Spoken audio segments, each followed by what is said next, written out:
वो विष्णु जी का पांव है, वो फीट ऑफ विष्णु है। वहां पे you will be very happy. वो इटर्नल ब्लिस का घर है, और इटर्नल ब्लिस सिर्फ मिनिमलिज्म में आ सकते हैं। अगर हम एल नीनो के बारे में बात करें, it's a phenomenon. El Nino एक फिनोमिनन है जो कि किसी साल ड्राउट लाता है ईस्टर्न हेमिस्फीयर में, किसी साल बहुत बारिश लाता है, और एग्जैक्टली ऑपोजिट लाता है वेस्टर्न हेमिस्फीयर में। तो इस साल उसका भी चांसेस है, टू स्ट्रगल करेंगे, नेचुरल कैलेमिटी से भी स्ट्रगल करेंगे, but the bigger experience. And I think the next 10 years of time, India will rise and become a superpower.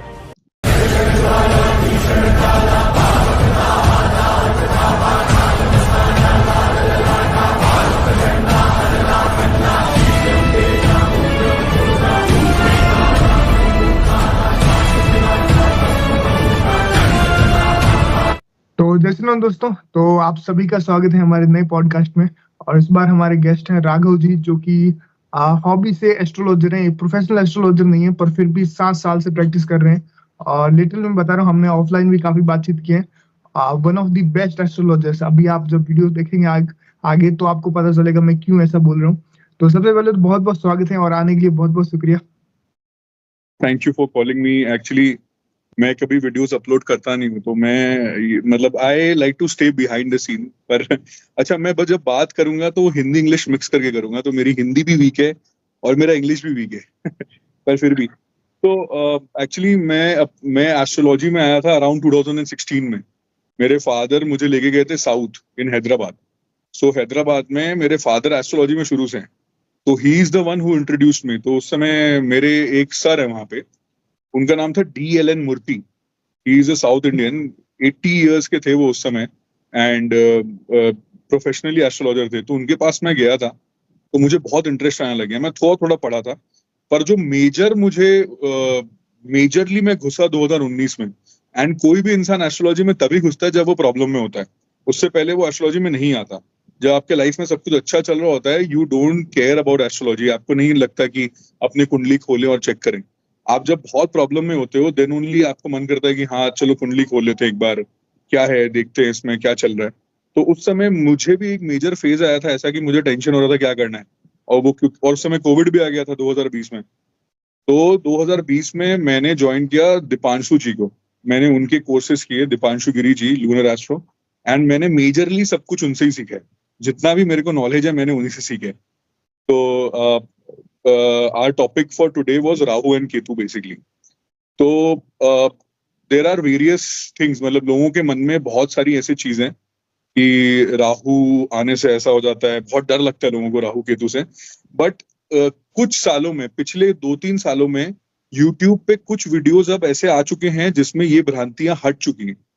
लोगों को समझ में आने लग गया कि ऐसा नहीं है।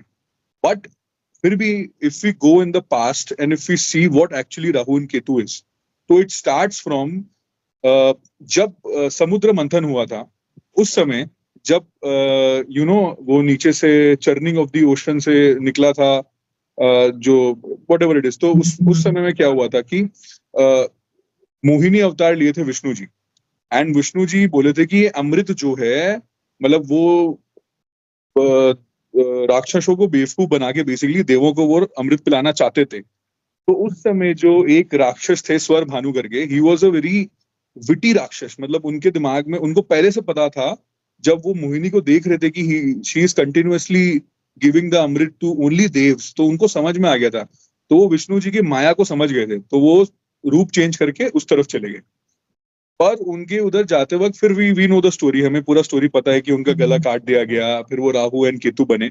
सो ये बेसिक है, पर इसके अंदर में एक गुण रहस्य है, how and Rahu and Ketu affect us.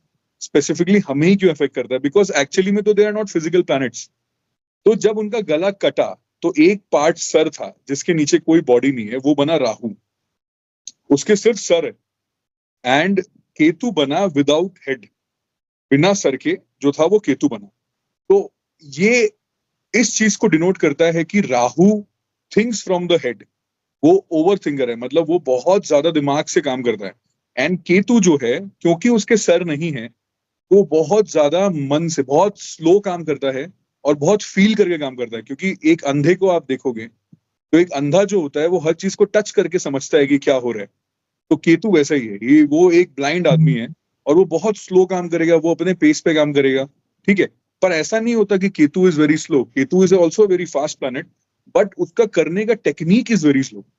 That's what I am trying to say. तो यहाँ पे हम देखते हैं कि ये दोनों एक दूसरे से 180 डिग्री पे हमेशा रहते हैं, मतलब हमेशा एक दूसरे के ऑपोजिट चलते हैं, क्योंकि ये लूनर नोड्स हैं। मतलब जो चंद्रमा है उसका नॉर्थ नोड होता है राहु एंड साउथ नोड होता है केतु।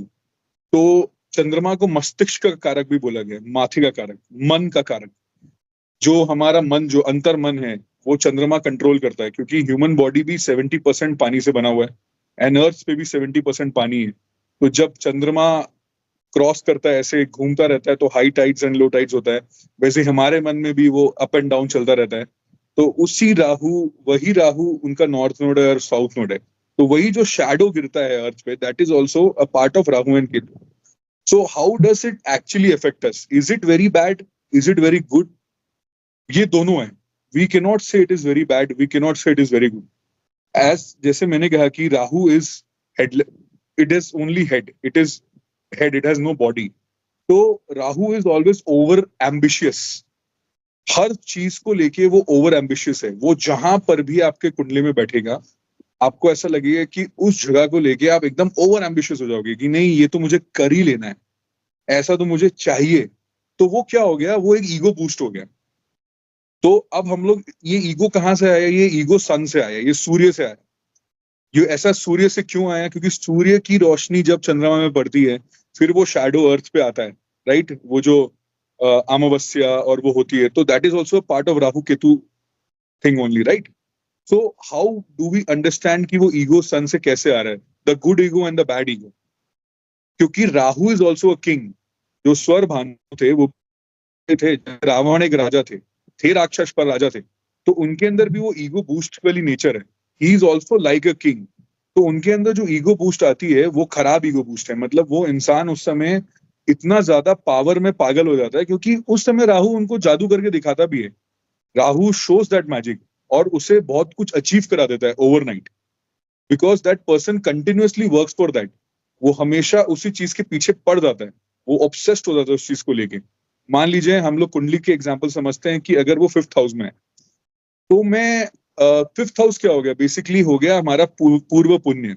अगर हम लोग उसे अभी करंट सिनेरियो में देखें, तो वो एक तरीके से हमारा इन्वेस्टमेंट्स भी हो गया। तो राहु अगर किसी के 5th हाउस में है, वो पर्सन राहु दशा रन कर रहा है, 5th हाउस आपका लव अफेयर्स भी होता है, तो हम देखेंगे कि वो इंसान इन्वेस्टमेंट्स को लेके एकदम पागल है। मतलब वो 2-5 हजार भी बचाने की कोशिश करेगा, एंड वो कहाँ उड़ाएगा? वो उड़ाएगा अपने नए लव अफेयर्स पे। वो अपनी गर्लफ्रेंड्स को लेके ऑब्सेस्ड हो जाएगा। अगर वो किसी लड़की के साथ अफेयर पे है, ही हैज अ रिलेशन, तो वो उसको लेके इतना ज्यादा परेशान हो जाएगा कि वो क्या पहन रही है, वो ऐसे क्यों पहन रही है, वो उसके हिसाब से क्यों नहीं चल रही है। तो वो कंट्रोलिंग नेचर आ जाएगा। That is Rahu. वो एक अलग तरीके का ईगो है। एंड राहु 5th में उसको, उस दशा में लड़की भी ऐसी मिलेगी जो स्कूल में सबसे सुंदर होगी या कॉलेज में सबसे सुंदर होगी। वो उस तरीके से, क्योंकि उस समय उसके अंदर वो कैलिबर आ जाएगा कि वो उसके पीछे पूरा जान लगा देगा। वो रात को 2-2 बजे तक बात करेगा, वो उसको रिचार्ज करके भी देगा। This is what Rahu does, it makes you obsessive. अब हम बात करते हैं Ketu. Ketu on the other hand becomes without head, जैसे मैंने कहा, ओनली बॉडी। तो Ketu works on completely feelings. तो अगर केतु आपके 5th हाउस में, for example, again same example, तो मोस्ट प्रोबेबली वो ऐसा हो जाएगा, he will not care much. वो एक रूटीन पे चलेगा। उसके अगर आज में 5,000 रुपए आ रहे हैं, उसका डेली का खर्चा है कि हाँ मुझे 500 रुपए डेली खर्चा करना है, तो वो वैसे खर्चा करेगा। वो 200 रुपए इधर भी खर्चा करेगा, वो उधर भी खर्चा करेगा। डेली उसका जितना बच रहा है वो उतना में चलाएगा। He will not care about impressing people. उसे तो फर्क भी नहीं पड़ेगा कि उसकी गर्लफ्रेंड है कि नहीं है। He will be like that. उसके मन में जरूर रहेगा, आई एम नॉट सेइंग उसको डिजायर नहीं रहेगा, बट जो एफर्ट राहु लेगा वो एफर्ट केतु नहीं लेगा। इसलिए केतु को लिबरेशन का भी कारक बोलते हैं। मतलब आदमी यू नो अंदर से इच्छाएं खत्म कर देने की कारक होती है। वो अंदर से इतना ज्यादा उसका इच्छा खत्म हो जाता है एक टाइम के बाद, कि इसीलिए उसे केतु का कारक कहते हैं, क्योंकि उसके सर ही नहीं है। अब हम इस चीज को एक और एग्जांपल से समझ सकते हैं कि राहु और केतु हमेशा रेट्रोगेट चलते हैं, मतलब उल्टी मोशन पे चलते हैं। ओके, रेट्रोगेशन एस्ट्रोलॉजी का एक कॉन्सेप्ट है जिसमें प्लैनेट उल्टी मोशन से चलता है, पर एक्चुअली उल्टा कुछ नहीं होता। It is basically it runs very fast, मतलब हम अदर प्लैनेट्स भी जब रेट्रोग्रेड होते हैं तो वो अर्थ के कुछ ज्यादा पास आ जाते हैं, तो हमें ऐसा लगता है कि वो उल्टा जा रहे हैं। तो Rahu and Ketu are permanently retrograde, मतलब बाकी सब प्लैनेट हमारे प्रेजेंट में रहते हैं, पर राहु एंड केतु हमारे पास्ट एंड फ्यूचर में डील करते हैं। They dwell in the past and the future. तो Rahu because it has head, तो वो आगे देख सकता है, तो वो हमेशा फ्यूचर के बारे में सोचता है, एंड जो उसके साथ बैगेज वो कैरी करता है कि फ्यूचर में आपकी क्या काम है, वो बैगेज जो पास्ट से बैगेज आता है वो केतु कैरी करता है, क्योंकि केतु के सिर्फ बॉडी है।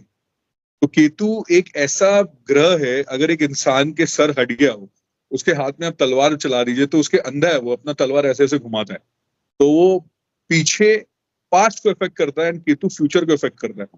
और ये मतलब ये सब चीजें मैंने मतलब इतनी सुंदर सुंदर किताबें एस्ट्रोलॉजी पे, कोई पढ़े तो मजा आ जाए। तो हाउ डज इट डिफाइन, मतलब इससे इसका मतलब क्या हुआ, हमें प्रैक्टिकली समझना पड़ेगा कि जब भी हम अपने फ्यूचर के बारे में सोचते हैं, हम ये सोचते हैं कि हमें सिर्फ ग्रोथ चाहिए, राइट, सारी तरीके से हमें, तो राहु हमें एक एक्सपोनेंशियल ग्रोथ की तरफ लेके जाने में सक्षम है। पर अगर देखो कि जहां पे भी राहु बैठा है उसके ठीक ऑपोजिट में जो केतु बैठा है, वो कहीं ना कहीं से कोई पास्ट बैगेज भी हमारे साथ लेके आएगा। तो वो पास्ट बैगेज जो कर्म है उसे पूरा करते हुए ही हम फ्यूचर में जा सकते हैं, नहीं तो हम वो फ्यूचर में ड्वेल नहीं कर पाएंगे। हम वो वही जो फ्रस्ट्रेशन है, that is the frustration of Rahu, कि मैं वो पूरा कर क्यों नहीं पा रहा, क्योंकि that baggage is coming from the past. अब किसी के फिफ्थ में राहु है, अब राहु जनरली अगर जिस भी राशि में बैठता है, हम चलो फिफ्थ के बारे में तो बहुत बात होगी, चलो हम बात करते हैं थर्ड में। किसी के थर्ड में राहु है, अब थर्ड हो गया योर हॉबीज, हॉबीज के घर में राहु बैठा हुआ है, पर थर्ड लॉर्ड जो है, जो तीसरे घर का मालिक है, वो पीड़ित अवस्था में है, क्योंकि राहु शैडोई प्लैनेट है। तो वो जिस घर में बैठता है उसके जो उसका लॉर्ड होता है उसके हिसाब से वो वर्क करता है। अब वो पीड़ित अवस्था में, तो ये इंसान अपना हॉबी पूरा कर ही नहीं पाएगा, ये कभी भी हॉबी के लिए काम नहीं कर पाएगा, क्योंकि हमें देखना होगा कि केतु सामने 9th हाउस में बैठा हुआ है, इसके फादर की फाइनेंशियल कंडीशन कहीं ना कहीं प्रॉब्लमेटिक होगी। तो अपने फादर को सपोर्ट करने के लिए ये वो चीज नहीं कर पाएगा जो इसे लाइफ में करना है, पर ये फाइनेंशियल ग्रोथ के बारे में सोचेगा कि नहीं मैं कुछ और करके किसी तरह घर में फाइनेंसेस ठीक करूं। पर अल्टीमेटली क्योंकि ये थर्ड हाउस है, third house third house is the house जहां पे आप अपने मन से कर सकते हो, मतलब it is the house of your पुरुषार्थ। तो राहु इस घर में बैठ के अच्छा रिजल्ट देता है, पर वो लॉन्ग टर्म में देता है। तो वो जो पेशेंस है, वो पेशेंस आपके अंदर दिखता है आपके लग्न लॉर्ड से। तो अगर आपका लग्न लॉर्ड अगर स्ट्रांग है, तो वो पेशेंटली आप वो थर्ड हाउस की चीजों को अचीव कर पाओगे। तो जैसे मैंने कहा कि Rahu dwells in the future and Ketu deals in the past, तो हम ये चीज इसलिए क्योंकि ये रेट्रोग्रेड प्लैनेट्स है। अगर हम ये कॉन्सेप्ट को समझें, तो बाकी भी जो कुंडली में रेट्रोग्रेड प्लैनेट्स होते हैं, अगर आप पैदा हुए हैं, आपके कुंडली में कोई भी रेट्रोग्रेड प्लैनेट है, तो आपके पास से बैगेज लेके आएगा। जैसे गुरु आपके कुंडली में अगर रेट्रोग्रेड है और मान लीजिए 6th हाउस में है, तो 6th हाउस में गुरु है और रेट्रोग्रेड है, तो कहीं ना कहीं से वो आपको राहु वाला इफेक्ट देगा। हर रेट्रोग्रेड प्लैनेट आपको राहु केतु का इफेक्ट देगा। कैसे देगा? पहला बात है फ्यूचर के बारे में हम सोचते हैं, तो फ्यूचर के बारे में वो इंसान ऐसे सोचेगा कि मेरे पापा मेरे लिए क्या छोड़ के जाएंगे, क्योंकि सबके लाइफ में पहला गुरु होता है उसका फादर। तो वो ये सोचेगा, क्योंकि 6th हाउस फाइनेंस से जुड़ा हुआ है, रोग, ऋण और शत्रु, पर अल्टीमेटली उसके पापा उसके लिए बहुत सारा ऋण ही छोड़ के जाएंगे, बहुत सारे ऋण छोड़ के जाएंगे जो उसे पूरा करना पड़ेगा। वही केतु का पास्ट है। तो जुपिटर आपके लिए क्या लाया? आपके गुरु, आपके फादर आपके लिए कोई ऋण छोड़ के गए हैं 6th हाउस में, जो आपको इस जन्म में वो कर्म के थ्रू पूरा करना है। तो हर जो प्लैनेट रेट्रोग्रेड है वो राहु और केतु के इन्फ्लुएंस में ही है, वो कहीं ना कहीं राहु और केतु के जैसे काम करेगा। अब हम अगले एग्जाम्पल पे जा सकते हैं, जैसे कि व्हाट डू वी से, राहु जैसे मैंने कहा कि इट इज अ ब्लास्ट, मतलब वो एक जगह को बूम करता है। क्योंकि देखो राहु का जो दृष्टि है वो है पंचम दृष्टि, नवम दृष्टि और सप्तम दृष्टि। केतु का भी सेम दृष्टि है, 5, 9 और 7। ये दोनों दृष्टियां जो हैं ये जुपिटर की दृष्टियां हैं, जुपिटर की सेम दृष्टि हैं। तो हम देख सकते हैं कि राहु एंड केतु में जुपिटर की भी क्वालिटीज होंगी, और दोनों के अंदर दोनों अलग अलग क्वालिटीज होंगी, दोनों एक्सट्रीम क्वालिटीज होंगी, क्योंकि ये दोनों प्लैनेट्स आर एक्सट्रीम प्लैनेट्स। तो हम देखेंगे कि जुपिटर की कौन सी क्वालिटी राहु में है। राहु में जो जुपिटर की क्वालिटी है, that is Jupiter is growth and Rahu is a blast. It Jupiter in your 5th house, you will सी। अब अपने बच्चे 5th हाउस से बच्चे भी देखते हैं वैसे, तो आप अपने बच्चे को ग्रोथ करते हुए देखोगे कि हाँ वो ग्रो कर रहा है, नॉर्मल ग्रो कर रहा है, ठीक है। यू विल बी हैप्पी कि हाँ चलो ठीक है, वो थोड़ा बीमार हुआ, डॉक्टर के पास ले गए। वही अगर राहु है तो उसके ग्रोथ में जरा भी फर्क हो गया है। वो 1 साल का बच्चा अगर चलना नहीं सीखा, वो 2 महीने बाद चलना सीखेगा, 4 महीने बाद, आप घबराना चालू कर दोगे राहु वहां पे होने से। आपको लगेगा ये कैसे हो रहा है, ये तो लेट हो रहा है, इसे तो फटाफट करना चाहिए। आप सोचोगे कि मेरा बच्चा 1 साल में स्टेज पे चढ़ जाए, गाना गाना चालू कर दे। तो ये एक्सट्रीम ग्रोथ, मतलब वो चाहता है कि तुरंत हो जाए सब चीज। अब केतु का एक्सट्रीमिटी क्या है? Jupiter is your spirituality, okay, and what does Ketu show? Ketu is extreme spirituality. Ketu आपको एस्ट्रोलॉजी में लेके जाएगा, केतु आपको वो नोड्स ऑफ स्पिरिचुअलिटी में ले जाएगा, जो छोटे छोटे नोड्स है। बिकॉज हमारा एस्ट्रोलॉजी भी जो है, हमारा वैदिक जो साइंस है, that has come from a spirituality only. तो वो आपको लेके जाएगा तांत्रिक क्रियाओं में। केतु केतु आपको लेके जाएगा और एक्सट्रीमिज्म में। आप एकदम, मतलब जो बोलते हैं ना, जैसे जैनिज्म है कि अचानक से वो लोग फैमिली छोड़ देते हैं। जैन मंक्स लोग अचानक से बोलते हैं नहीं आज से मैं सब चीज छोड़ दिया, वो सफेद कपड़ा पहन लेते हैं। तो केतु आपको उस तरीके से लेके जाएगा आगे। वो आपको रिलीजन में भी एक्सट्रीमिज्म कर देगा। तो ये 2 तरीके की एक्सट्रीम्स आती है राहु और केतु में। ये आपको कुंडली में भी इफेक्ट करते हुए दिखेगा। जहां पे भी आप देखोगे केतु सिचुएटेड है, वहां पे आप देखना, आप you will try to run away from that house. आपको उस चीज से हमेशा एक भय लगेगा, यू नो, क्योंकि केतु जिस भी हाउस में सिचुएटेड होता है, उस घर में वो बहुत एक्सपीरियंस्ड होता है। वो पिछले जन्म में वो एक्सपीरियंस लेके आता है। जैसे फॉर एग्जाम्पल, अगर मेरे 11th हाउस में केतु है, तो 11th house denotes your income. तो मैंने पिछले जन्म में बहुत रेगुलर इनकम किया होगा, तो मैं इस जन्म में अपने इनकम को लेके इतना वरीड नहीं रहता हूं, ओके। मेरे अंदर में जरूर अंदरूनी तरीके से मैं जरूर वरीड हूं, पर मैं बाहर नहीं दिखाता। मैं बोलता हूं अरे तो क्या हुआ, नहीं कमाया तो हो गया, ठीक है। अंदर से मैं हो सकता हूँ वरीड हूं, पर बाहर में मैं ये दिखाऊंगा नहीं, चलो ठीक है ना, कोई बात नहीं, ऐसा है।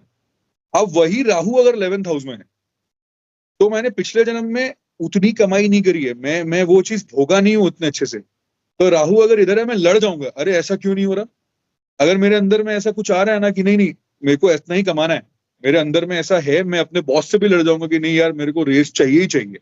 मैं वहां पे अपना बड़प्पन दिखाने नहीं जाऊंगा। तो केतु वो बड़प्पन दिखाता है, वहीं पे वो स्पिरिचुअलिटी वाला पार्ट आता है, वो बड़प्पन वाला पार्ट आता है। और राहु में वो एक्सट्रीमिज्म वाला पार्ट आता है, वो ब्लास्ट वाला पार्ट आता है। इसलिए राहु आपको जल्दी गुस्सा दिलाता है, केतु आपको शांत करता है। अब ये सब प्लैनेट्स जनरली, जैसे राहु और केतु होते हैं, ये शैडोई प्लैनेट्स होते हैं। और भी होते हैं, मतलब उपग्रह भी होते हैं, गुलिका होती है, मांडी होती है, और भी उपग्रह होते हैं। ये जो सारे के सारे मैग्नेटिक फोर्सेस होते हैं, ये हमें हर तरीके से इफेक्ट करते हैं। पर राहु और केतु जनरली इफेक्ट करते हैं हमें बाकी प्लैनेट्स के वजह से। ये जिस भी घर में बैठते हैं, उसके प्लैनेट जिस भी जगह में बैठते हैं, उस हिसाब से हमें इफेक्ट करते हैं। Rahu Ketu are always based on planets, other planets. They don't have their own powers as such, okay. तो फॉर एग्जाम्पल, टॉरस में था, 2 नंबर में था, तो 2 नंबर की राशि जो होती है, या टॉरस होता है, या सेकंड हाउस होता है, that is your accumulation of wealth, that is your money, accumulated money, या फिर खाना पीना, खाद्य पदार्थ, दीज थिंग्स। तो उस समय आप देखो, जब राहु वहां गया तो वहां पे बूम कर दिया, क्योंकि जो ये इंडस्ट्री है, ऑनलाइन इंडस्ट्री है, दिस इज ऑल राहु। तो आप देखो उस समय फूड ब्लॉगर्स की तादाद बढ़ गई थी, हर दूसरा आदमी फूड ब्लॉगिंग कर रहा था। उस समय बिटकॉइन, उस समय ये सब बढ़ा हुआ था। फिर राहु गया आपका मेष राशि में, क्योंकि राहु उल्टा जाता है, तो टॉरस से मेष में गया, तो ये फिटनेस इन्फ्लुएंसर्स बढ़ गए। आपने नोटिस किया होगा, मोदी जी भी किसी फिटनेस इन्फ्लुएंसर के साथ आ गए थे वीडियो पे। तो these fitness influencers were there. Now Rahu is in Meen rashi, तो एस्ट्रोलॉजी, सूडो साइंस। फिर अभी लोग अचानक से सारे लोग, मतलब I think Beer Biceps was a channel, I don't know, it was based on astrology, but अचानक से I have seen an astrologer coming over there. काफी बड़े एस्ट्रोलॉजर हैं, वो आके दे आर टेलिंग कि इस राशि में ऐसे होने से ऐसा होगा। तो अचानक से ये बढ़ रहा है। अब next year Rahu will go into Kumbh rashi, तो नेक्स्ट ईयर क्या बढ़ेगा? Kumbh rashi is about money, it's about regular income. So next year you will see financial vloggers will be there. अभी से आपको दिखना चालू हो जाएगा, वो SIP कर लो तो ये कर लो तो वैसे कर लो। पर हर बार जब ये राहु आगे जाएगा उतना बार ये पीछे वाले को डुबाते जाएगा। तो अब नेक्स्ट ईयर देखना जितने भी ये फॉल्स व्लॉगर्स हैं, जो लोग न्यूमरोलॉजी का गलत यूज कर रहे हैं, जो लोग बोलते हैं कि यहाँ मैंने भूत देखा, वहां मैंने भूत से बात करी, मैंने ऐसे किया तो इस कार्ड में से ये निकला, ये सब का डाउनफॉल होगा। जो एक्चुअल नॉलेज जिसके अंदर है वो पर्टेन करेगा, वो आगे बढ़ेगा। पर ये डाउनफॉल आएगा, जैसे फूड व्लॉगर्स का भी डाउनफॉल आया था, हर ये फिटनेस व्लॉगर्स का भी डाउनफॉल आया था। ये फिटनेस वाले अब आज एक दो बिग बॉस में भी घूम रहे हैं, अब वो फिटनेस करना छोड़ दिया, पहले फिटनेस व्लॉग्स बनाते थे। तो दिस इज ऑल अबाउट, ये राहु जहां जहां जाएगा वहां पे एक इल्यूजन क्रिएट करेगा। This is what Rahu does, it creates a illusion, it gives you a success, definitely it gives you a success, because ultimately astrology is based on your karmas only. आप जो भी अभी फेस कर रहे हो, it is from your past karmas. कर्म के पीछे और कुछ नहीं हो सकता, कुछ नहीं है एस्ट्रोलॉजी कर्म के पीछे। इसलिए मैंने आपको बोला, if you are mentally very strong you don't even need an astrologer. If you think you are mentally strong you don't need an astrologer. My grandfather, my grandmother, they have never, they don't even know what astrology is. मतलब उन्होंने अपना कभी कुंडली भी नहीं बनवाया होगा, I think, because they are mentally strong. They think कि ऐसा हो रहा है, बट इसके अंदर भी बहुत सारे ओपिनियंस है, मतलब अलग लोगों के अलग ओपिनियंस है। अब लोग बोलते हैं कि जो बिलियनियर्स हैं या जो मिलियनियर्स हैं वो सब एस्ट्रोलॉजर को कंसल्ट करते हैं, वो सब वास्तु करते हैं। They are right, they tap into the positive energy, because इन सब चीजों से पॉजिटिव एनर्जी आती है। Now we very well know कि अब राहु कहीं पे बैठा है तो वहां को लेके ऑब्सेस बनाएगा। Now we very well know कि केतु जहां पे बैठा है वहां पे उस जगह को डिटैचमेंट देगा। केतु का सिर्फ बॉडी है, तो केतु जहां भी बैठेगा वहां पे आप देखना उस बॉडी पार्ट में आपको कट्स होंगे। जैसे मान लीजिए अगर आपके केतु 10th हाउस में बैठा है, you will have a cut on your thigh. Ketu आपके 12th हाउस में बैठा है तो आपके फीट पे आपको कोई ना कोई कट होगा, कोई ना कोई नाखून रिलेटेड प्रॉब्लम आएगा। केतु आपके 5th हाउस में बैठा है तो अब एग्जाम्पल, ये भी एक एग्जाम्पल है, केतु 5th हाउस में अगर बैठा हो और वो मदर माँ बनने वाली है, तो पहले तो वो माँ बनने से पहले 100 बार 10 चीज का टेंशन लेगी, वो 50 बार बोलेगी कि अच्छा कौन बच्चे को संभालेगा, कैसे करेंगे, हम मैनेज कैसे करेंगे, ये कैसे करेंगे, too many questions. Okay, and then after she gets pregnant she will go to the doctor and say कि please do the C section. She will not even go for the normal delivery, she is so scared. That is Ketu. Ketu आपको वहां पे वैसे बना देगा। And Rahu, फर्क ही नहीं पड़ेगा। Rahu will be so like, Rahu is very वो उस चीज के लिए रेडी है। वो मतलब बच्चा भी प्लान करेगा कि नहीं हम इस समय में बच्चा करेंगे, इस समय में ऐसे बच्चा करेंगे, हम कुंडली उसका ऐसे बनाने वाले हैं, हम उसे इतना स्ट्रॉन्ग करेंगे, दीज थिंग्स। तो ये दोनों के बीच में बेसिक डिफरेंस है। और फिर अब हम देखते हैं कि जहां पे भी केतु बैठता है वहां पे आपको, जैसे मैंने कहा कि कट्स होंगी या कहीं ना कहीं कोई बर्थ मार्क होगा, आपको लगेगा उस तरफ में। ठीक है, हम ये ट्रांजिट में भी देख सकते हैं। अब जैसे अभी रिसेंट ट्रांजिट में केतु है कन्या राशि में, ठीक है, तो मान लीजिए कि अभी कन्या राशि में है, आप अगर किसी के कुंडली में कन्या राशि लगन में है, ठीक है, लगन में कन्या राशि आती है और वहां पे केतु अभी जस्ट शिफ्ट हुए हैं, तो उनको एब्डोमेन रिलेटेड ऑपरेशन के थ्रू जाना पड़ा होगा, कहीं ना कहीं एब्डोमेन रिलेटेड ऑपरेशन होगा। तो केतु कभी भी आपके लग्न लॉर्ड के ऊपर से ट्रांजिट करेंगे या जो भी हाउस के ऊपर से ट्रांजिट करेंगे, उस रिलेटिव, उस घर के रिलेटिव का ऑपरेशन होगा। 4th हाउस पे से ट्रांजिट करेंगे, 4th house is your mother, तो वहां पे आपकी मदर का कोई ना कोई ऑपरेशन के थ्रू जाना पड़ेगा। अब हम लोग देखेंगे कि 4th हाउस का लॉर्ड, हमें प्रेडिक्शन कैसे करना है कि 4th हाउस का लॉर्ड कहां बैठा है। अब हम देखेंगे कि कौन से पार्ट का ऑपरेशन होगा। पर जैसे 5th हाउस में गया तो आपके बेटे, अगर वो बहुत छोटा है तो हो सकता है ऑपरेशन नहीं हो, पर चोट चपेट का चांस बढ़ेगा। तो हो सकता है हाथ में चोट आ गया, पाँव में चोट आ गया, वो गिर गया, तो उसे थोड़ा बहुत you have to do, bone crack हो गया, दीज थिंग्स कैन हैपन। तो यही केतु डिनोट करता है। तो अच्छा, let's move on to the new topic, मतलब एक अलग टॉपिक पे जाते हैं कि अगर हमारे पास कुंडली नहीं है किसी का एंड वी वांट टू जज how a person's Rahu is behaving, we have to see how much ego that person is caring. वो अपने आप का वो छवि कैसे दिखाता है, ठीक है। तो अगर आपका राहु खराब है, आप अपनी इमेज प्रोटेक्शन के लिए कुछ भी कर लोगे, आप अपने इमेज को बचाने के लिए कुछ भी कर लोगे, आपको दूर से देख के पता चल जाएगा कि इस बंदे का राहु खराब है। ओके, अगर आप देखोगे कि ये राहु खराब का निशानी है, ठीक है, आपको पता चल जाएगा कि राहु कब अच्छा है, जब उसे फर्क नहीं पड़ेगा, वो मतलब एकदम कंटेम्परेरी वेज के अलावा भी जाके बहुत कुछ कर देगा। आपको मतलब डर लगना बंद हो जाएगा उस इंसान को, आपको देख के लगेगा यार ये तो मस्त मौला आदमी है, तो आपको समझ में आ जाएगा उसका राहु एकदम शानदार है। इसका एक एग्जाम्पल भी है, जैसे जो मेरे गुरुजी हैं, उनके कुंडली में 10th हाउस में राहु सन है। अब ही इज द वन जो कि एस्ट्रोलॉजी में he has bought a very big change. कैसे? आप उससे पहले मतलब आप 5 साल पहले 6 साल पहले जाके देखो एस्ट्रोलॉजी, आपको लगेगा कुछ नहीं है। अब आप यूट्यूब पे सर्च करो, he is the first one जो सारे एस्ट्रोलॉजी के सीक्रेट्स बता देते हैं कि ये ऐसा है, ये ऐसा है, ऐसे होने से ऐसा होगा। तो it's very easy to learn. Why? Because he has a Rahu sun combination. Surya उनका उच्च जगह है, वहां पे राहु बैठा हुआ है। Surya is already very strong, Rahu वहां पे बैठ के उसे और स्ट्रांग कर रहा है। तो वो इतने अनकन्वेंशनल है, वो बोलते हैं तो क्या हुआ, सीक्रेट्स आउट हो गया तो दैट्स नॉट अ प्रॉब्लम, सबको सीखना जरूरी है। Learn, everybody learn about it. तो that is what a person is. उसका राहु बहुत स्ट्रांग निकलेगा, जो इजीली जो आपके सामने बहुत इजी गोइंग होगा, यू विल सी उसका राहु अच्छा है। जिसका दाढ़ी बड़ा बड़ा होगा, बाल में स्पाइक्स होगा, यू विल सी उसका राहु प्रोमिनेंट है। ओके, अच्छा नहीं है, प्रोमिनेंट है, मतलब उस पर राहु का इफेक्ट ज्यादा है। जो एकदम क्लीन शेवन होगा, जो एकदम बाबू जैसे बैठेगा बाल बना के, उसका केतु बहुत प्रोमिनेंट होगा। जिसके नाम के अक्षर में बार बार कट्स आएंगे, उसका Ketu you will C is very prominent in the chart. जो खाम ख्याली में खोया रहेगा, वो हमेशा सोचता रहेगा कि अच्छा ऐसे क्या हो रहा है तो आगे क्या करना चाहिए, वो इंसान का Ketu you will C is like very prominent. और राहु वाला सिर्फ बोलेगा, वो बोलते जाएगा, he'll continuously keep on speaking. That's the two difference between Rahu and Ketu. So what have we learned is it is not necessary Rahu and Ketu are negatives. Rahu and Ketu are just two mental nodes. चंद्रमा क्योंकि हमारे मन को control करते हैं, तो हमारे मन के 2 नोड्स हैं। हम अपने मन को अगर कंट्रोल में ले आए तो राहु एंड केतु को कंट्रोल करना इज वेरी इजी।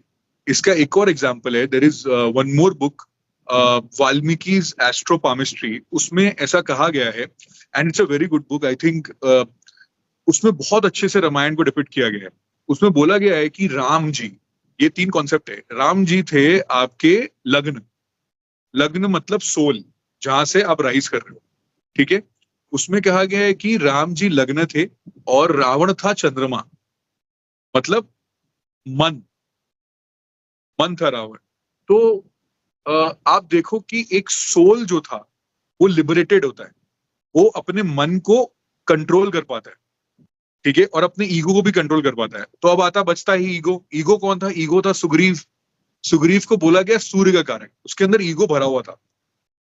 वो अपने भाई से भी लड़ गया, पर अपने भाई से जीत नहीं पा रहा था क्योंकि उसका भाई बाली था। उस बुक में लिखा हुआ है Bali was Rahu, just like Surya. Rahu is also a king, Bali was also a king, Sugriva was a king जो किंग बनना चाहता था। और सूर्य और राहु के बीच में जब लड़ाई हुई, मतलब कि सुग्रीव और बाली के बीच में जब लड़ाई हुई, तो जीता कौन? बाली जीता।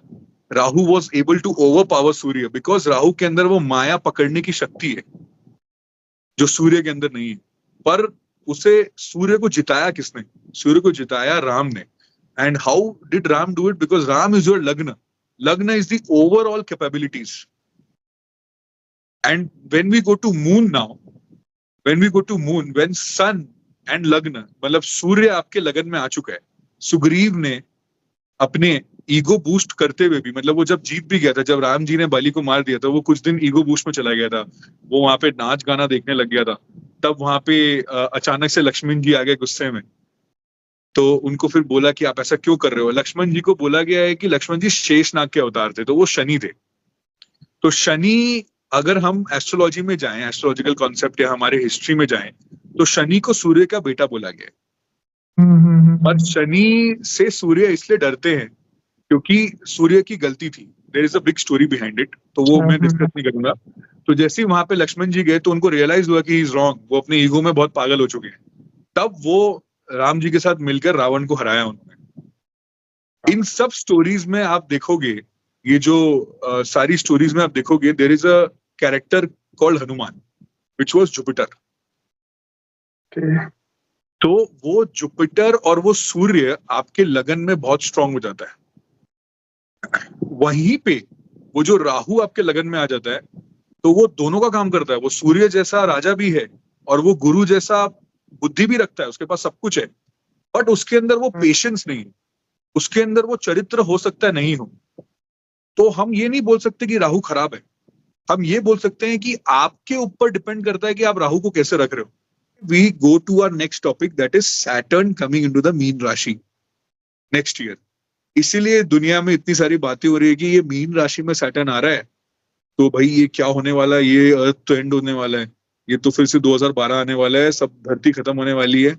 और ये आई डोंट थिंक ऐसा कुछ होगा। आई थिंक 1895 में देर वॉज, आई थिंक 1893 और 1895, आई डोंट रिमेम्बर प्रॉपरली, देर वर 1893 या 5 में कश्मीर में बहुत बड़ी फ्लड आई थी। ओके, एंड वो बार बार रिपीट हुआ था। दैट 1895 वाला जो चार्ट है, that is somewhere repeating this year. ये 2025 में, इस साल भी 2025 में भी जुपिटर मरण करण में जा रहा है, उस समय भी गया था, पर वो सारी चीजें रिपीट एग्जैक्टली नहीं हो रही है। तो हम ये नहीं बोल सकते कि धरती खत्म हो जाएगी, या हम पहले जो मीन राशि में गए थे, इससे पहले मीन राशि में जब सैटर्न गया था तो उस समय भी कुछ फाइनेंशियल क्राइसिस आया था, तो मतलब अभी भी वैसे ही आने वाला है कि सब खत्म होने वाला है, हमें ऐसे कर लेना चाहिए, हमें घर से बाहर निकलना नहीं चाहिए, हमें सब कुछ बंद कर लेना, ऐसा कुछ नहीं होगा। ये भी एक टाइम फ्रेम है, ये भी पार हो ही जाएगा ultimately. But yes, there will be problems, it will not be earth ending problems. ऐसा हो सकता है देयर कैन बी पैंडेमिक्स। ये स्पेसिफिकली जो ये अप्रैल का समय आ रहा है, अप्रैल 2025, ये अप्रैल से यू विल सी कहीं ना कहीं अपने वेस्ट में, it will start from USA, Canada. जैसे कनाडा में पॉलिटिकल प्रॉब्लम आएगी, यूएसए में पॉलिटिक्स हिलेगा, banks will fall, you will see all those things अभी से आपको दिखना चालू होगा। Saturn is a very heavy planet, वो वहां मूव करने से पहले ही रिजल्ट देना थोड़ा बहुत स्टार्ट कर देता है। तो हम देखेंगे कि फाइनेंशियल ट्रबल्स आएंगी जरूर, अभी इंडिया में भी हिट करेगी वो financial trouble. In the next 6 months you will सी बहुत फाइनेंशियल ट्रबल्स इंडिया को भी हिट कर रही है। बट अल्टीमेटली मुझे ऐसा लगता है कि अगर हम मिनिमलिस्टिक रहना सीख जाए, हम मिनिमम में सरवाइव करना सीख जाए, तो वी कैन इजिली इस चीज को हम लोग पार कर सकते हैं। तो इसके पीछे का एक बहुत बड़ा रीजन है कि जो मीन राशि में अब सैटर्न जो आने वाला है, इससे देश दुनिया में बेसिकली जो लोग बोल रहे हैं कि बहुत कुछ एंड होने वाला है, ये सब नहीं होगा। पर हमें समझना पड़ेगा इसके लिए कि मीन राशि ही क्यों इतनी इंपॉर्टेंट है। बिकॉज मीन राशि गुरु की राशि है। ओके, मीन राशि में देर इज इटर्नल हैप्पीनेस, जो इटर्नल सुख है वो मीन राशि में। जो नवम भाव होता है वो धर्म का भाव होता है, वहां से लक देखा जाता है, वहां से आदमी कितना लकी है वो देखा जाता है। तो 9वें घर से तो चौथा घर है, चौथा घर सुख का घर होता है। 9वें से अब 4 गिनोगे, 9, 10, 11, 12, तो वो 12वां घर आता है। तो 12वां घर इज इटर्नल हैप्पीनेस, वो विष्णु जी का पांव है, वो फीट ऑफ विष्णु है, वहां पे you will be very happy. वो इटर्नल ब्लिस का घर है, और इटर्नल ब्लिस सिर्फ मिनिमलिज्म में आ सकता है। आप अगर यू हैव अटमोस्ट डिजायर्स, तो आपको कभी इटर्नल ब्लिस आ ही नहीं सकता। इसलिए कहते हैं कि केतु सबसे अच्छा काम करता है 12वें घर में। क्यों? क्योंकि वहां पे उसे इटर्नल ब्लिस मिल जाता है। वो इंसान अल्टीमेटली लड़ झगड़ के लाइफ में सब कुछ करके, क्योंकि 6th हाउस में राहु है, वो लड़ के पच के लास्ट में उसे समझ में आया था कि नहीं, ये सब में तो कुछ रखा ही नहीं था, मैं तो बहुत फालतू का ये सब किया। वो 12th हाउस में ही शांति है। तो वो 12th हाउस में और भी चीजें हैं, जैसे मैंने आपको कहा था कि 12th house is your jail. 12th house is एक सकम्ड एनवायरमेंट, एक जगह में घुस के बैठ जाना, ठीक है। और उस घर का जो कारक है, वो जेल का कारक, उस एक जगह में घुस के बैठने, दैट इज सैटर्न। इसीलिए 12वें घर में सैटर्न अपने कारकत्व राशि में ही आ रहा है। 12th हाउस का कारक जुपिटर भी वैसे होता है और सैटर्न भी होता है। तो सैटर्न जब मीन राशि में आएगा, तो आदमी को एक डिससैटिस्फैक्शन के लेवल पे लेके जाएगा। जितना आदमी कमाना चाहता है उतना नहीं कमा पाएगा इन जनरल। ये हम लोग अगर हम ये ऐसा सोच रहे हैं कि हमारी सैलरी आज 50,000 है तो कल वो 1.5 लाख हो जाए, तो वो नहीं होगी। हमें 50,000 के पास वो 60,000 से संतुष्ट रहना पड़ेगा। यही हमें सैटर्न सिखाएगा वहां पे आके। तो वो मिनिमलिस्ट बनाएगा तो हम अचानक से दुखी हो जाएंगे, और जब हम दुखी होंगे तो हम स्पिरिचुअल हो जाएंगे, क्योंकि दुख से ही हम स्पिरिचुअलिटी में जाते हैं। नहीं तो ऐसे तो हमें स्पिरिचुअलिटी से कोई फर्क ही नहीं पड़ता। इसीलिए जब सैटर्न मीन राशि में जाएगा तो लोग स्पिरिचुअल होने चालू हो जाएंगे अचानक से। पर जो ये फॉल्स व्लॉगर्स हैं, जो ये बेकार की बातें करते हैं, जो एस्ट्रोलॉजी पे बेकार वीडियोस बनाते हैं, या फिर जो अभी जैसे recently that kid is becoming very famous, I don't want to name the kid, जो बच्चा काफी फेमस हो रहा है फॉर मदर एंड फादर उससे इन्फ्लुएंस कर रहे हैं करने के लिए, तो ये ऑलरेडी देखिएगा, because Saturn is a very big planet. वो वहां जा रहा है, धीरे धीरे अभी से दिखना चालू हो जाएगा, ये अक्टूबर नवंबर दिसंबर से। उस समय तो बहुत हद तक दिखने लग जाएगा, सबका पर्दा फाश होना चालू हो जाएगा। क्या बात है। तो ये चीज इसीलिए हो रहा है क्योंकि सैटर्न मीन राशि में जा रहा है। तो एक और चीज जैसे कि इस चीज को लेके काफी लोग पेंडेमिक को लेके भी वार्निंग्स दे रहे हैं, आपको लगता है कुछ ऐसे सिचुएशन हो सकता है? डेफिनेटली चांसेस है, but again see we have already faced corona, so we are prepared. Saturn का जो कर्स होता है, that curse is a prepared curse, you know you are wrong. ये ग्लोबल वार्मिंग हमारे वजह से हो रही है, हमें पता है हम गलत हैं। ये फोन का जो ये आईफोन खरीदने की एक पैंडेमिक है, ये आईफोन खरीदना भी एक पैंडेमिक ही है। ये आईफोन खरीदने वाला पैंडेमिक हमारे वजह से हो रहा है, so we know we are wrong. तो बैंक डूबेगी, बैंक सबको ईएमआई पे आईफोन दिला रही है, 9,000 रुपए सब भरो और आईफोन लेके जाओ 16 प्रो। तो वो आगे जाके नहीं पे कर पाएंगे ना, तो बैंक भी डूबेगी ना। अल्टीमेटली कोई ना कोई फाइनेंशियल क्राइसिस आएगा, आप देखोगे बड़ा बैंक डूबेगा, आप देखोगे there will be a pandemic. The pandemic will start for me, I think it will start from UK. Britain से मुझे लग रहा है स्टार्ट होगा पैंडेमिक वाला situation, somewhere in the Britain, eastern Europe side में पैंडेमिक वाला सिचुएशन स्टार्ट होगा, and it will continue till India, जैसा मुझे लगता है। I can be wrong in this, क्योंकि I am not sure mundane astrology के बारे में, बट ये मेरा कहना है। अगर हम लोग हिस्ट्री में भी जाके देखेंगे तो प्रॉब्लम्स वहीं से बेसिकली स्टार्ट हुई है बहुत बार।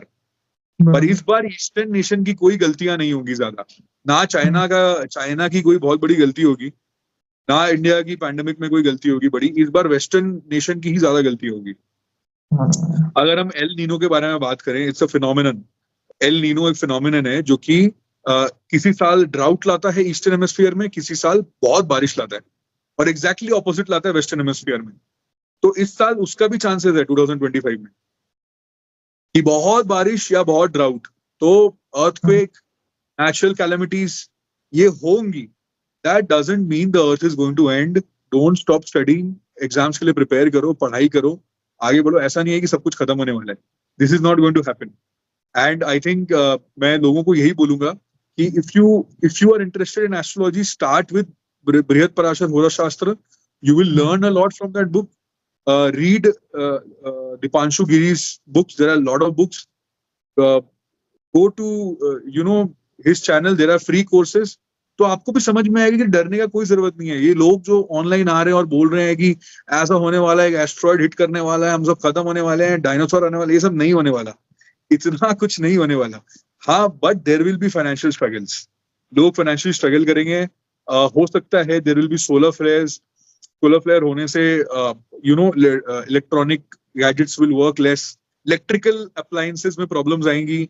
और इसका एग्जांपल हम देख चुके हैं, ओला की सारी स्कूटीज, इलेक्ट्रिक वाली स्कूटी सब खराब हो रही हैं। You will C a downfall of Ola. So these things you will सी। तो आदमी मिनिमलिस्ट हो जाएगा, आदमी साइकिल चलाएगा, आदमी सोचेगा कि नहीं लेंगे आईफोन, हम एंड्रॉइड फोन पे ही काम चला लेंगे, डोंट नीड एन आईफोन।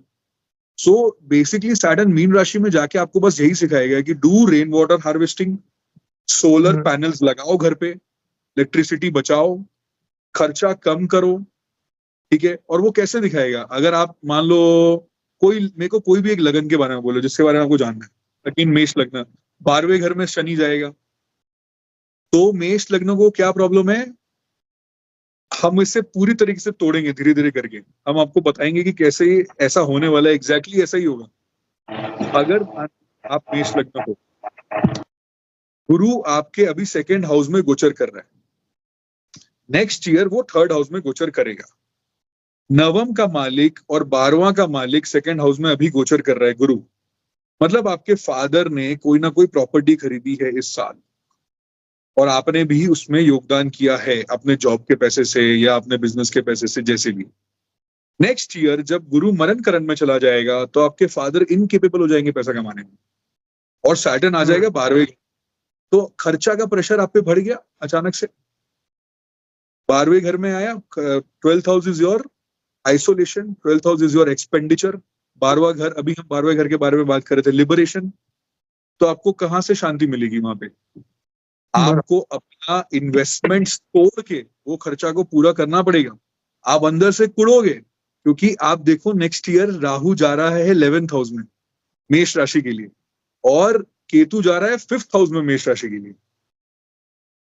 तो 5th हाउस में इन्वेस्टमेंट्स का हाउस है, केतु वहां चला गया तो वहां से ब्रेक करवाएगा।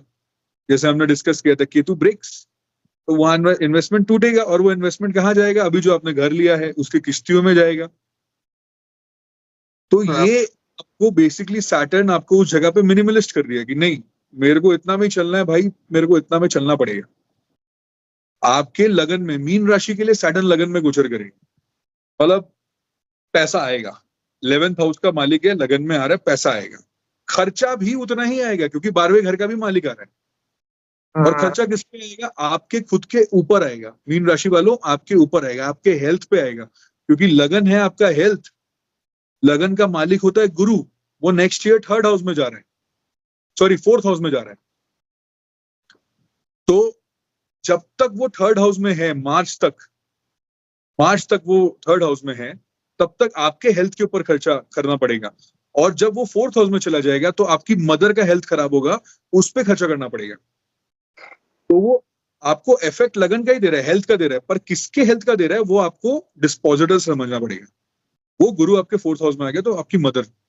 तो ऐसे ही सैटर्न इफेक्ट करेगा हर जगह पे। वो जहां जहां जाएगा वहां पे आपको बोलेगा कि ये काम कम करो, इस पे मेहनत करो, और आपको इस चीज का थैंक यू भी नहीं मिलेगा।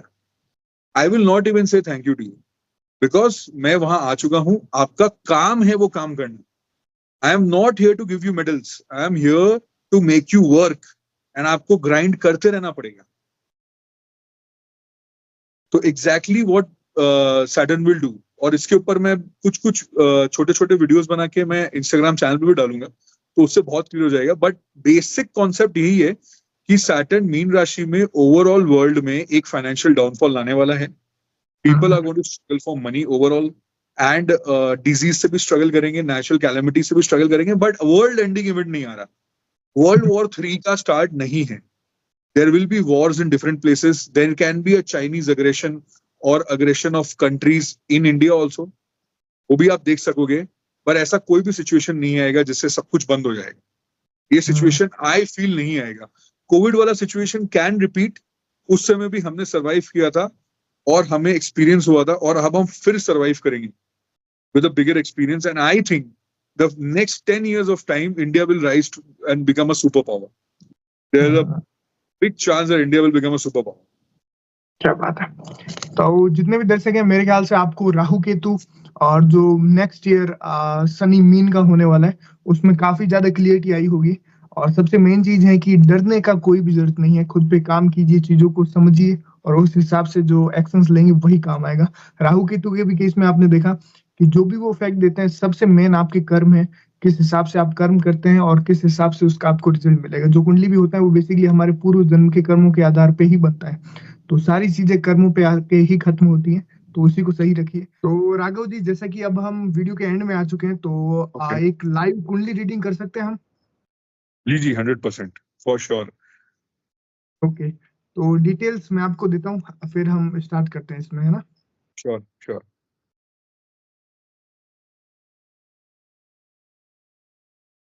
ये पहली तो चीज है कि थोड़ा बहुत भी नॉलेज है आपको एस्ट्रोलॉजी के रिगार्डिंग, मतलब जो आपने इतने, आप जो पॉडकास्ट डाले हो इतने सारे चीजें, तो आपको थोड़ी बहुत तो नॉलेज होगी। तो इस कुंडली में जो राशि आ रहा है वो सिंह राशि है, ओके। और जो लगन है वो आपका एक्वेरियस है, ठीक है, कुंभ लगन है। तो राशि और लगन के बीच में डिफरेंस होती है। हम जो हमेशा ऑनलाइन देखते हैं जाके कि ये रही राशि, ये रहा लगन, हम उसमें कंफ्यूज होते हैं। हमेशा देखो आप ऑनलाइन देखते हैं कि ये राशि के साथ आज ये होने वाला है, वो राशि के साथ आज वो होने वाला है। तो वो एक्चुअली में उतना ज्यादा स्पेसिफिक नहीं रहता, उसमें कहीं ना कहीं कोई मिस्टेक हमेशा रहती है। क्योंकि जब आप पैदा होते हो तो ईस्टर्न होराइजन पे जो भी राशि राइज हो रही होती है, उसी को हम लगन बनाते हैं। तो उससे काफी सेंट्रिक हम प्रेडिक्शन कर सकते हैं, उसी से काफी सेंट्रिक प्रेडिक्शन होती है। तो इस चार्ट में जो लग्न है दैट इज कुंभ लग्न, वो भी शनि का ही लग्न है। तो हाँ, बहुत ही अच्छा बात है, शनि का लग्न है तो आपके लिए तो काफी अच्छा बात है। सी द इसके इस कुंडली के अंदर जो मेजर प्रॉब्लम्स मैं देख सकता हूँ, सबसे पहले I go through out the problems. तो मैं ये देखता हूँ कि लग्न लॉर्ड कहाँ सिचुएटेड है। इस कुंडली में लग्न लॉर्ड जो कि शनि महाराज है वो 4th हाउस में है। और 4th हाउस में शनि महाराज जो होते हैं वो बहुत अनकंफर्टेबल होते हैं। वो बेसिकली एक जेल में सिचुएटेड हो जाते हैं। तो ये इंसान जो होगा, इसे ऐसा फील होगा कि ये जेल में है।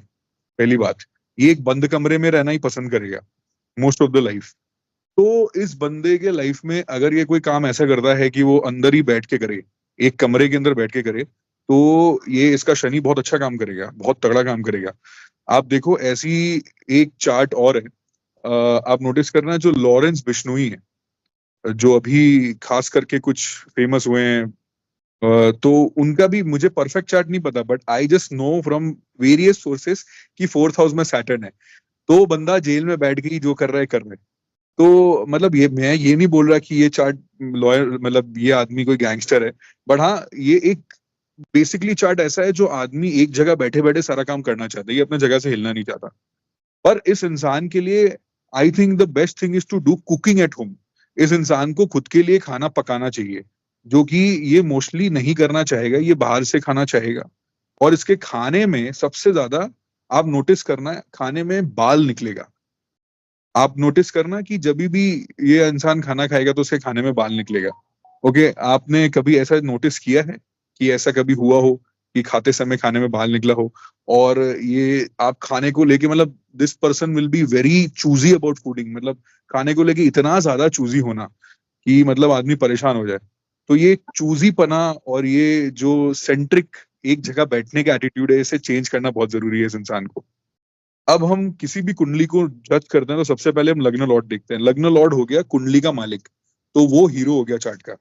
सेकंड जो हम देखते हैं वो देखते हैं कि कुंडली में मेनली आत्म कारक कौन है। तो इस कुंडली में जो आत्मा कारक बन रहा है वो मंगल ग्रह बन रहा है।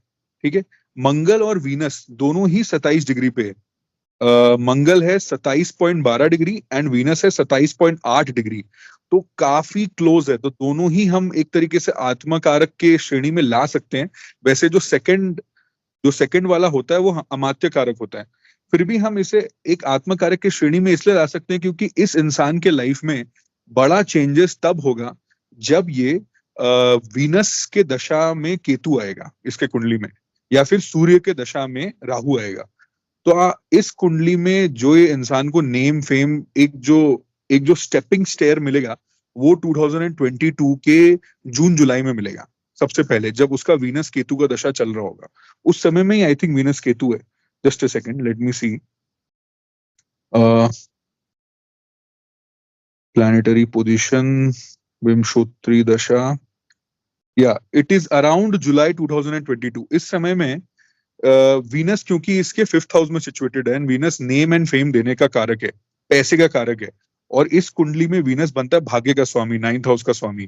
तो 9th लॉर्ड इन 5th हाउस, पंचम हो गया इन्वेस्टमेंट। तो 2022 के जुलाई में जो भी काम इन्होंने मन में सोचा होगा, वो काम सफल होना स्टार्ट हो जाएगा। और अब इनको दशा चल रही है सूर्य की। तो अब Surya is superbly placed in this chart, मतलब 7th हाउस में है, जबकि ये सूर्य के लिए खराब पोजीशन माना जाता है, पर ये सिंह राशि में सिचुएटेड है। तो इसका मतलब क्या होता है? इन अ वेरी सिंपल वे, ये इंसान कभी ना कभी गवर्नमेंट से जुड़ेगा इसके लाइफ में। ऐसा भी होगा कि इसके फादर भी कभी ना कभी गवर्नमेंट से जुड़े होंगे, चाहे वो गवर्नमेंट में कोई सामान डिस्ट्रीब्यूट करे होंगे, या कहीं ना कहीं गवर्नमेंट से जुड़ा रहने का संभावना है, बहुत हद तक है। ठीक है, इसकी मदर को पाँव का प्रॉब्लम बहुत सारा होगा लाइफ में, और हेल्थ इश्यूज बरकरार रहेगा थ्रू आउट द लाइफ। इसकी मदर को हेल्थ इशू रहेगा। जब ये बच्चा पैदा हुआ होगा, इसकी मदर बहुत सफर करी होगी, उसको उस समय भी प्रॉब्लम फेस करना पड़ा होगा। क्योंकि आप देखो, फोर्थ फोर्थ हाउस से अगर हम देखें तो 1 2 3 4 5 बर्थ का घर, फोर्थ हाउस से बर्थ का घर होता है अष्टम का घर। वो उसका मालिक होता है मर्क्यूरी, जो कि अपने से 12वें में जाके बैठा है। 12वें में जाके बैठना मतलब होता है ठीक अपने पीछे बैठना, लॉस के घर में बैठना। मतलब जब इसकी मदर को ये हो रहा होगा तो उस समय उनको बहुत पेन झेलना होगा, बहुत पेन झेली होगी।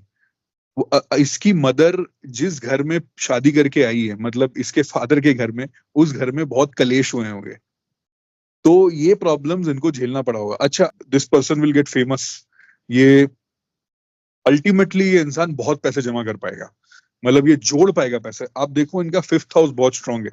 फिफ्थ हाउस होता है जोड़ने का घर। किसी भी कुंडली में फिफ्थ हाउस होता है जोड़ने का घर। वहां पे इन्वेस्टमेंट्स हम देखते हैं, वहां पे पास्ट लाइफ से जुड़ा हुआ गुड कर्मास आता है। हमारा पास्ट लाइफ भी फिफ्थ हाउस बहुत हद तक दिखाता है। तो फिफ्थ हाउस में 2 गुरु बैठे हैं।